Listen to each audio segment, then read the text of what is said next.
Welcome to Inside News. This is Shekina bringing you the latest updates and insights across the nation. Let's get into the details. On the occasion of Kisan Divas, Vice President Jagdeep Dhankar paid tribute to the farmers of India, acknowledging their vital contributions to the nation's development. Reflecting on the decision to establish Kisan Divas in 2001, he highlighted the legacy of leader it was named after, who dedicated his life to rural and agricultural development. Dhankar also praised the government's recognition of farmers as Annadata and Bharat Vidata in a recent newspaper advertisement. With Kisan Divas set to complete 25 years next year, he urged the nation to pledge continued support to farmers and stressed the need for year-round programs to prioritize their interests. He expressed hope for significant activities in over 180 institutions of the Indian Council of Agricultural Research across the country today. जन्म जयंती पर किसान दिवस पर भारतवर्ष के सभी किसानों को मेरा प्रणाम।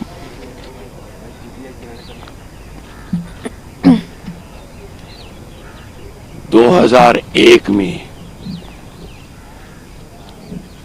सही निर्णय लिया गया और किसान दिवस की शुरुआत की गई और एक ऐसे महापुरुष के नाम पर जिसने अपना जीवन किसान और ग्रामीण विकास के साथ राष्ट्र विकास को समर्पित किया। उनका सोच, उनका दर्शन हम सब के लिए अनुकरणीय है, हमें रास्ता दिखाने वाला है।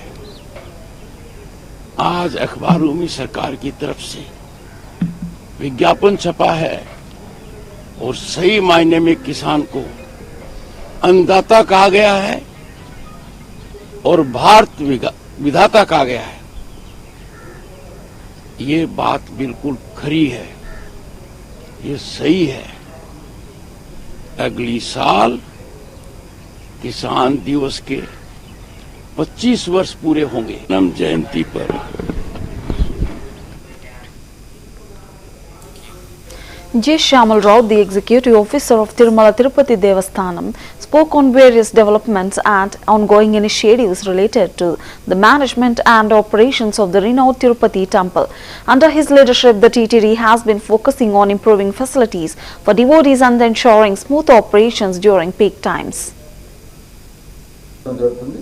సో తర్వాత అర్బన్ డిజైన్ గైడ్లైన్స్ అనేది ఒక కాన్సెప్ట్ ఉంటుంది. అంటే ఈ కట్టడాలన్నీ ఏ విధంగా ఉండాలి, ఇప్పుడు కొన్ని ప్రాంతాలకు వెళ్తే గెస్ట్ హౌస్లు కానీ ఆ సరౌండింగ్ మా ప్రాంతాలకు వెళ్తే అదేదో జూబ్లీ హిల్స్లో ఉన్న ఏదో రోడ్ నెంబర్ సంథింగ్ ఏదో అలాంటి కట్టడాలే ఉంటాయి, కానీ ఇక్కడ మనకి తిరుమలలో ఉన్నామనే ఫీలింగ్ రాదు, ఒక దివ్యక్షేత్రంలో ఉన్నామనే ఫీలింగ్ రాదు. ఎందుకంటే అక్కడ ఎలివేషన్స్ అన్నీ కూడా ఒక మంచి ఆర్కిటెక్ట్ బాంబే నుంచో లేకపోతే ఢిల్లీ నుంచో ఎక్కడి నుంచో ఒక మంచి ఆర్కిటెక్ట్ వచ్చి చేసినవి. ఆర్కిటెక్చర్ వైజ్ బాగానే ఉంది, కానీ అవి ఇక్కడ ఆధ్యాత్మికతని మనకి రిఫ్లెక్ట్ అయ్యేలా ఉండాలి, ఇక్కడ ఉన్న పవిత్రతను రిఫ్లెక్ట్ అయ్యేలా ఉండాలి. దానికి కూడా ఒక రికమెండేషన్ ఇవ్వాలి. ఇక్కడ ఏది ఉన్నా సరే, ఏ డెవలప్మెంట్ అయినా సరే, టీటీడీ డెవలప్ చేసినా సరే ఇది మనకి ప్రతిబింబించేలా ఉండాలి. ఇక్కడ ఉన్న స్పిరిచువాలిటీ కానీ ఇక్కడ ఉన్న శాంక్టిటీ కానీ మనకి ఇక్కడ ఇవన్నీ కూడా దాంట్లో ప్రతిబింబించేలా ఉండాలి. వాటికి తగ్గ రికమెండేషన్లు కూడా దీంట్లో కూడా చేస్తారు. అలాగే ఏదైనా ఏ ఫిజికల్ ఫీచర్ అయినా సరే ఒక యూనిఫార్మిటీ ఉండాలి. అది ఇక్కడ అది లేదు, అది over a period of time దాన్ని మనము అభివృద్ధి చేయాల్సి వస్తుంది. కాకపోతే ఈ గైడ్ లైన్స్ ఉంటే ఒక విధంగా మనము దాన్ని ఆ విధంగా తీసుకెళ్ళడానికి మనకి అవకాశం ఉంది. అదొకటి ముఖ్యమైనది. తర్వాత నాన్ హిందూ ఎంప్లాయీస్ గురించి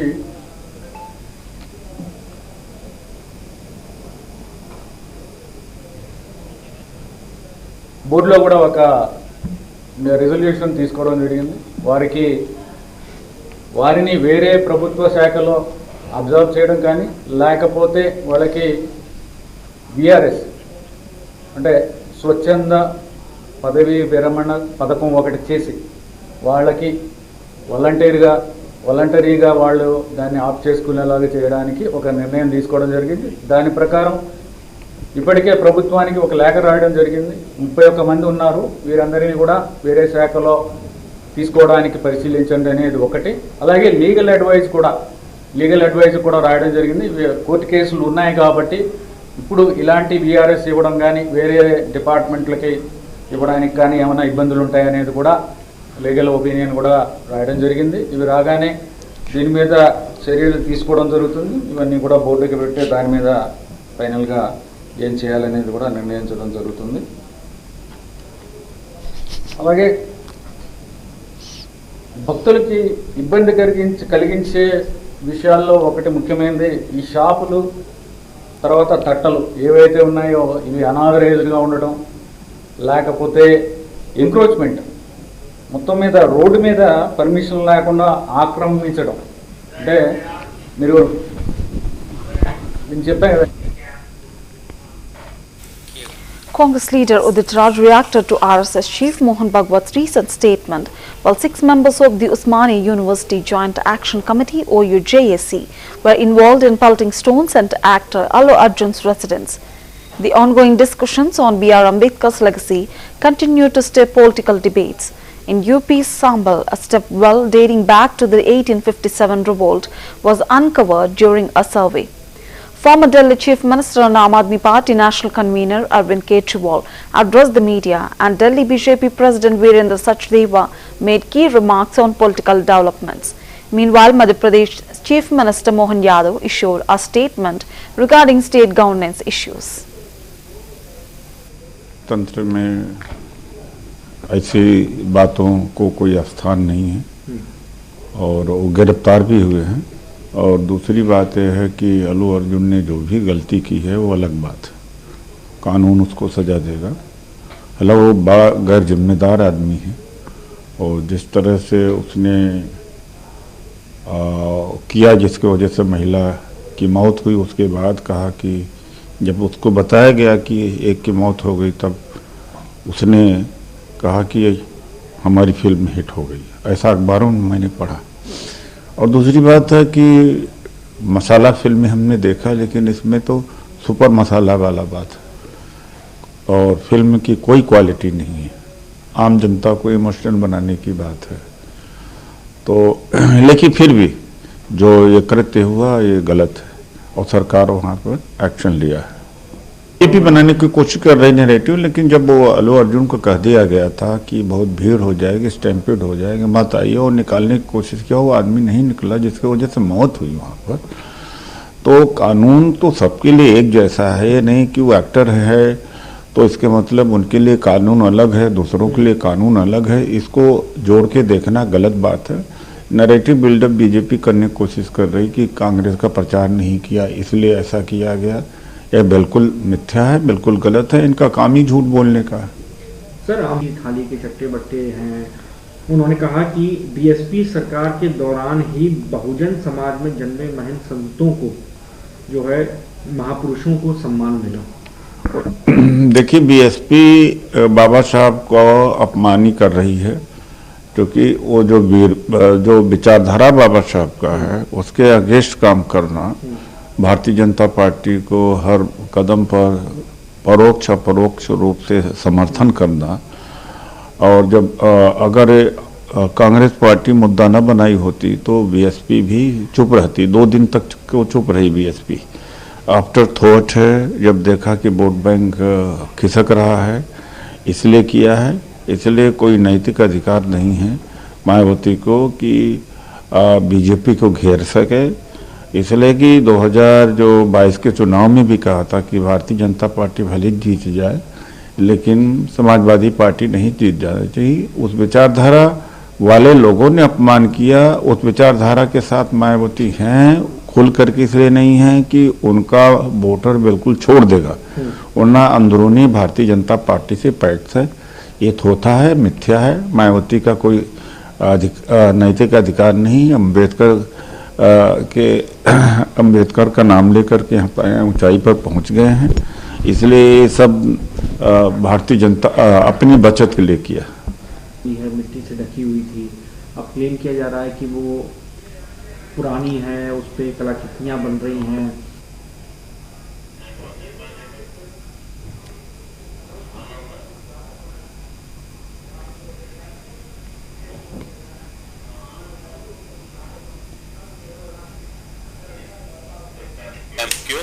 Dr. Kalyan Kale, the district president of Congress in Chhatrapati Sambhajinagar, Aurangabad, addressed a press conference today where he discussed key political issues affecting the region. During the briefing, Dr. Kale outlined the party's stance on various local and state matters and emphasized the need for greater attention to public welfare and development. He also criticized the ruling government for its policies and outlined the Congress party's future plans for the region, aiming to strengthen its outreach and support among the local populace.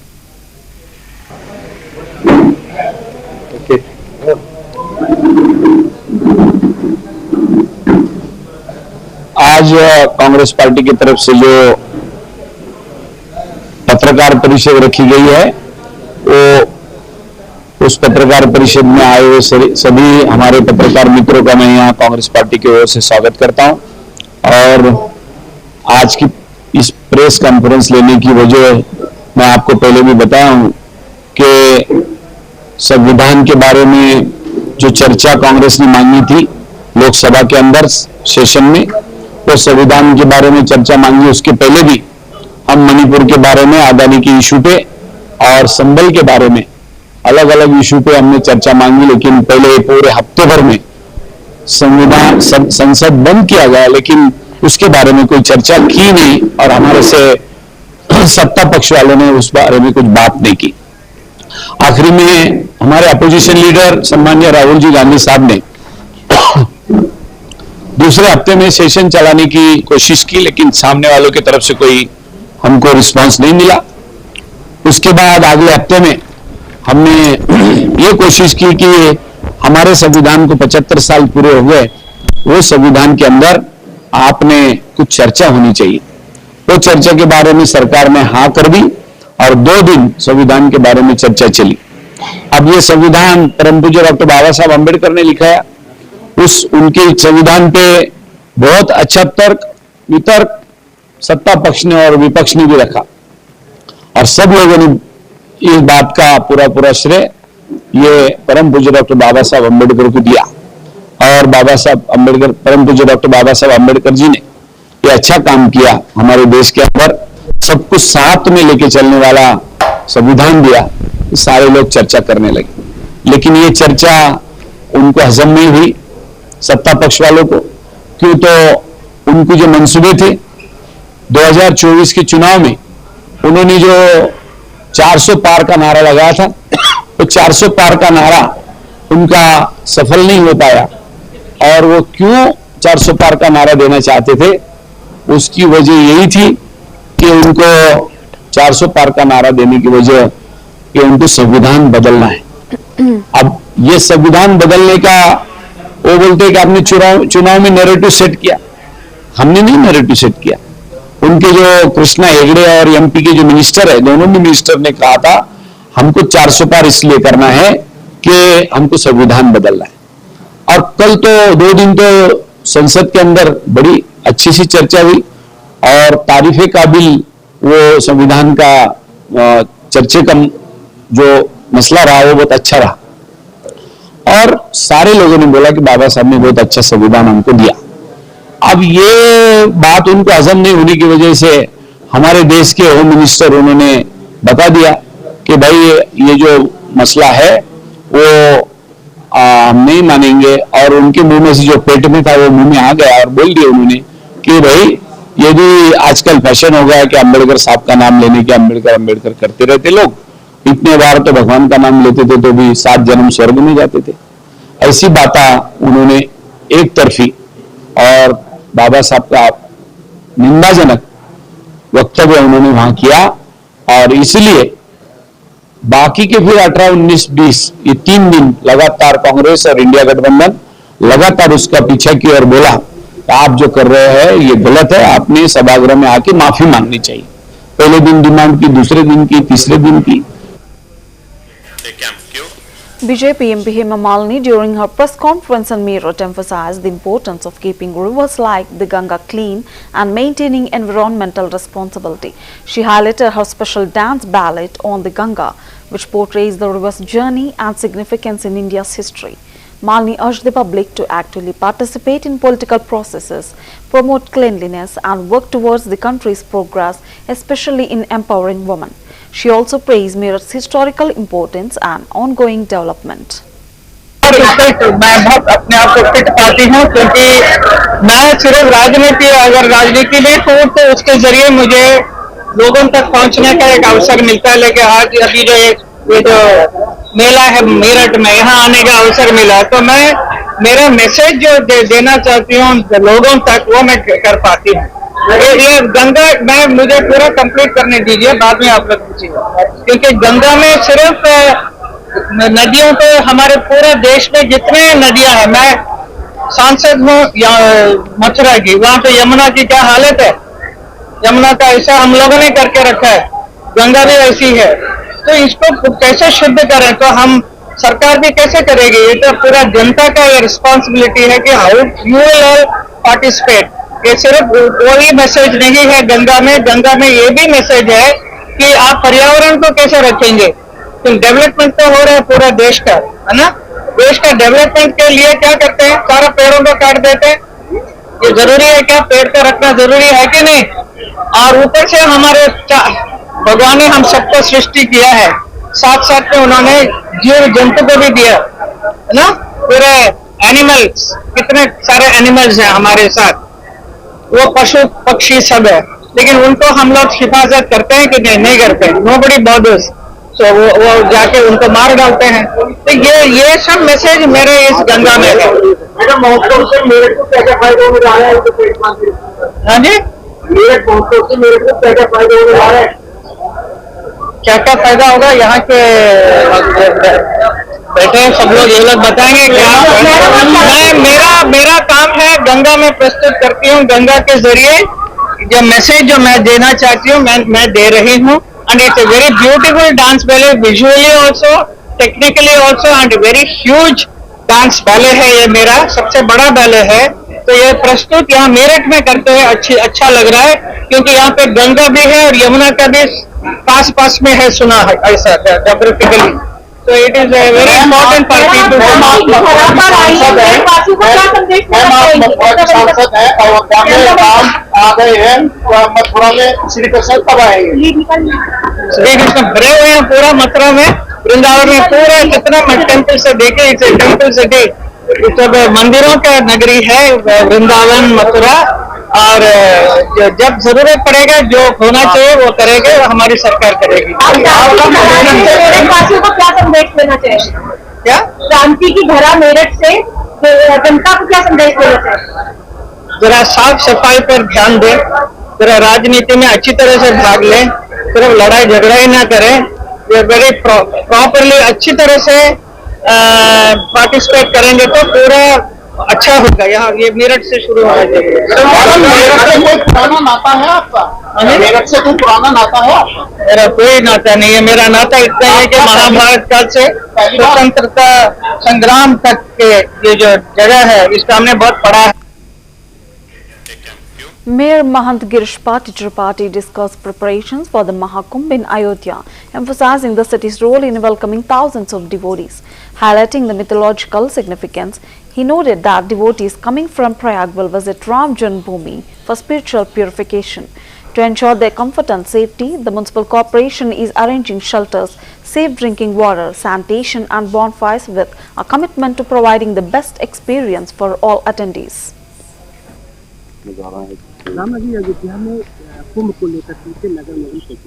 देखिए, महाकुंभ की जो पौराणिक मान्यता है उसके अनुरूप प्रायः प्रयाग में स्नान करने वाले लोग यह प्रयास करते हैं कि सरयू दर्शन करें, सरयू स्नान करें और रामलला का दर्शन करें। उस दृष्टिकोण से श्रद्धालुओं की एक बड़ी संख्या आने की संभावना है अयोध्या में। और हम लोग वैसे भी आजकल 1 लाख के आसपास श्रद्धालुओं की रोज हम लोग सेवा कर रहे हैं। तो हम लोग इस बात के लिए प्रयास कर रहे हैं कि यहाँ पे आने वाले श्रद्धालुओं को सुरक्षित रखने के लिए एक टेंट से एक उनके आश्रय स्थल की व्यवस्था और उनके सुरक्षित पेयजल की व्यवस्था, टॉयलेट की व्यवस्था और कहीं अलाव की व्यवस्था ताकि उनको प्रयाग से आने के बाद एक अच्छा अनुभव यहाँ से लेकर जाए। और हमारा पूरा नगर निगम इस बात के लिए कटिबद्ध है कि हम लोग उनकी अच्छी अच्छी व्यवस्था। यार तुम संकल्प ले ली। BJP MP Kamalijit Sherawat criticized Delhi Chief Minister Arvind Kejriwal for his inability to address the concerns of Delhi's residents over the past decade. He remarked that the Delhi government had failed to understand the needs of the people despite being in power for 10 years. Sherawat pointed out that Kejriwal's approach during election time was to ask people to share their grievances, but noted that basic issues such as the cleaning of sewers in Rajendra Nagar remained unresolved. He further accused the Delhi government of causing the deaths of the 3 aspirants and stated that Delhi, which should be a source of pride as the nation's capital, had become a question mark due to ongoing problems with water, electricity and pollution. अलग-अलग क्षेत्र से बच्चे काफी चीजें organise कर रहे हैं, खुद डिजाइन कर रहे हैं। इंडिया एक बहुत बड़ी कंट्री है और इस कंट्री की सबसे बड़ी अगर ताकत है तो यहाँ की मार्केट में डिमांड है। जो हमारी डिमांड को अगर हमारी कंट्री खुद ही प्रोड्यूस करने लग जाए तो इससे बड़ी इकोनॉमी के लिए कोई सपोर्ट नहीं हो सकती। इसके लिए जो हमारी एकेडमिक एजुकेशन है उसके साथ स्किल डेवलपमेंट बहुत इम्पॉर्टेंट है। खासकर आज के समय में जब प्रधानमंत्री नरेंद्र मोदी जी का कहना है कि नौकरी लेने वाले नहीं नौकरी देने वाले बनो, तो ये जो IWP एकेडमी में जो कोर्सेज होते हैं ये सब लोगों को अपने पैरों पर खड़ा होने का एक मौका देते हैं। और जिस तरह से प्रधानमंत्री जी की मुद्रा लोन, स्मार्ट लोन योजनाएं हैं, उनसे मदद लेकर देश का युवा अपना व्यापार खुद शुरू कर सकता है। और इसी से जो देश का सपना है, हम 11वें नंबर से 5वें नंबर की इकोनॉमी बने हैं, लेकिन हमें अगर 3रे नंबर की इकोनॉमी बनना है तो ये स्किल डेवलपमेंट के प्रोग्राम जैसे IWP एकेडमी चला रही है, ये देश की अर्थव्यवस्था के लिए बहुत महत्वपूर्ण है। मैम, दिल्ली की बात करें तो अभी दिल्ली की मुख्यमंत्री रंगपुरी पहाड़ी पर गई, उन्होंने विजिट करा जब दिल्ली के एग्जीक्यूटिव हुई तो उन्होंने बोला कि अगर कोई प्रॉब्लम है तो हमें बताएं, दिल्ली की सरकार उसको सॉल्व करेगी। 10 साल में दिल्ली की जनता को अगर दिल्ली की सरकार समझ नहीं पाती है, जो आज मुख्यमंत्री गई हैं वो याद करें उस दिन जब दिल्ली के पूर्व मुख्यमंत्री अरविंद केजरीवाल चिट्ठी लिखते हैं इनको कि आतिशी जी मैं दिल्ली की सड़कों पर गया तो मैंने देखा कि सड़कें बहुत टूटी हुई हैं, आप इन सड़कों को ठीक कराइए। आज अरविंद केजरीवाल जी कहते हैं कि बहनें बहुत मेहनत करती हैं, इनके लिए कुछ होना चाहिए। 10 साल में आपको कुछ नजर नहीं आता है, चुनाव नजदीक आता है तो आप कहते हैं हमें बताइए। अरे आप तो राजेंद्र नगर के नाले तक साफ नहीं करा पाए, जो कोई रॉकेट साइंस नहीं था।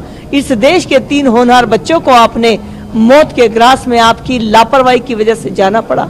आज दिल्ली में कूड़े के ढेर जगह जगह है। राजधानी होने का जिस शहर को एक अभिमान, एक गर्व मिलना चाहिए था, उस देश को आज आपकी वजह से अपनी राजधानी इतनी पानी को लेकर, बिजली की समस्याओं को लेकर, बुजुर्गों की परेशानी को लेकर, प्रदूषण की समस्या को लेकर दिल्ली देश की आज एक क्वेश्चन मार्क बन गई है। और आज हमें इस बात के ऊपर बहुत शर्म आती है कि 10 साल में दिल्ली पीछे हो गई। अरविंद केजरीवाल की रिपब्लिक डे की परेड में दिल्ली का ताबूत भी होना चाहिए क्योंकि दिल्ली हमारी राजधानी है, इसको आप कैसे देखते हैं? दिल्ली देश की राजधानी है अरविंद केजरीवाल जी, आपकी दिल्ली नहीं है, ये दिल्ली दिल्ली वालों की है। लेकिन इस दिल्ली का दुर्भाग्य रहा कि पिछले 10 साल में आपने कोई ऐसा काम नहीं किया जिसकी बहुत बड़ी अचीवमेंट दिल्ली अपने ऊपर गर्व कर पाती।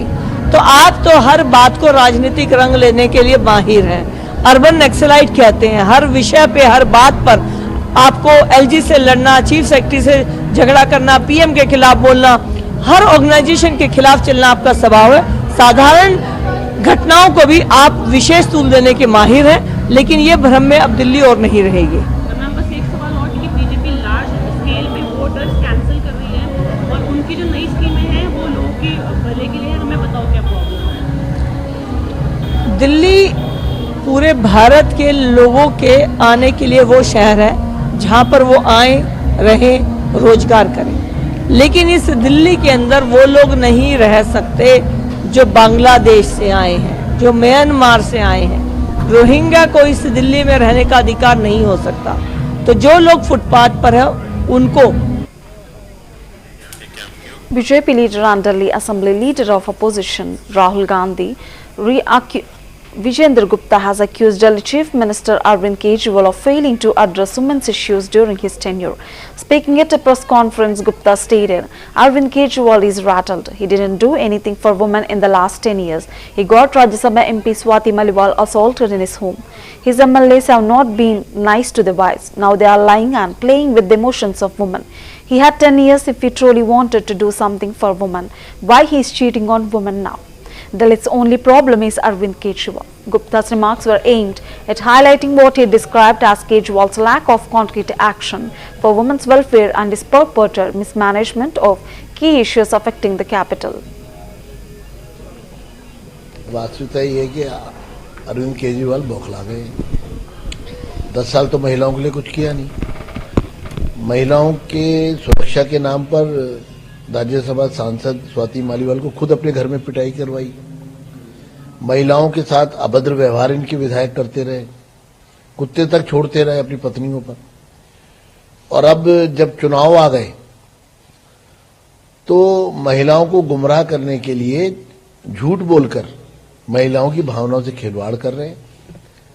मैं कहना चाहता हूं केजरीवाल जी, अगर महिलाओं को, बहनों को कुछ देना था तो आपके 10 साल थे आपके पास। ये झूठे फार्म भरवा के क्यों बहनों को छलने की कोशिश कर रहे हो?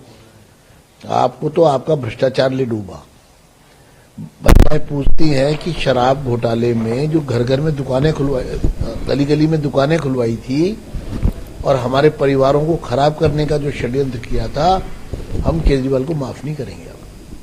आतिश कह रहे कि एलजी से उपराज्यपाल को बताएं कि दिल्ली में सिर्फ एक ही सॉल्यूशन है, जो है दिल्ली में एक ही प्रॉब्लम है, अरविंद केजरीवाल, मैं ये कहूंगा। और इस बार जनता ने ठान लिया है कि ये धोखेबाज, घोटालेबाज, इनको दिल्ली से विदा करना है। ये पूरा एक गैंग है, ये कोई पार्टी नहीं है। और इस तरह के लोग जो सिर्फ भ्रांतियां फैलाते हैं, दिल्ली में सड़कें टूटी पड़ी हैं, अस्पतालों का बुरा हाल है, मोहल्ला क्लिनिक के नाम पर एक तरह का छलावा इन्होंने लोगों के साथ किया है। दिल्ली कूड़ा कूड़ा हो गई है। यमुना की हालत 10 साल बाद भी सैकड़ों हजारों करोड़ रुपया सरकारी खजाने को लूट लिया, यमुना मैली की मैली। एक समस्या तो बताइए ना, एक समस्या तो बताए ना दिल्ली की मुख्यमंत्री जो केजरीवाल ने या उनकी सरकार ने इन 10 सालों में दिल्ली की जनता की हल की है। सिर्फ और सिर्फ लॉलीपॉप देना, झूठ बोलना, गुमराह करना, झूठे वायदे करना और फिर माफी मांगना, यही फितरत रही है इनकी। काम तो इन्होंने दिल्ली के लिए कुछ किया नहीं, दिल्ली को पीछे ले गए, बल्कि केंद्र के कामों में भी रोड़ा अटकाया जो दिल्ली में हो सकते थे। ये आधी अधूरी सरकार तो खुद ही कहते हैं अपने आप को। इससे दिल्ली का भला कभी नहीं हो सकता। न दिल्ली वालों की समस्याओं का समाधान हो सकता है, न दिल्ली वाले इस सरकार से कभी दिल्ली का कोई अपग्रेडेशन हो सकता है। ये भ्रष्टाचार जो जननी पार्टी है आम आदमी पार्टी, इन्होंने 14 सीएजी की रिपोर्ट दबा दी और पिछले 5 साल में एक भी सीएजी रिपोर्ट सदन के पटल पर नहीं लाए।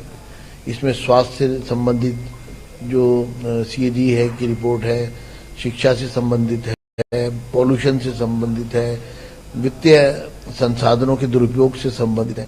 ऐसी ये तमाम दिल्ली के लोगों से जुड़ी हुई, जो आम आदमी की जरूरत से जुड़ी हुई विषय है, उस पर सीएजी की रिपोर्ट है और जिसमें भारी भ्रष्टाचार की बू आ रही है। जिन 14 रिपोर्ट्स को इन्होंने दबाया, छुपाया, उसके खिलाफ हम लगातार संघर्ष करते रहे, सदन पर भी, सड़क पर भी।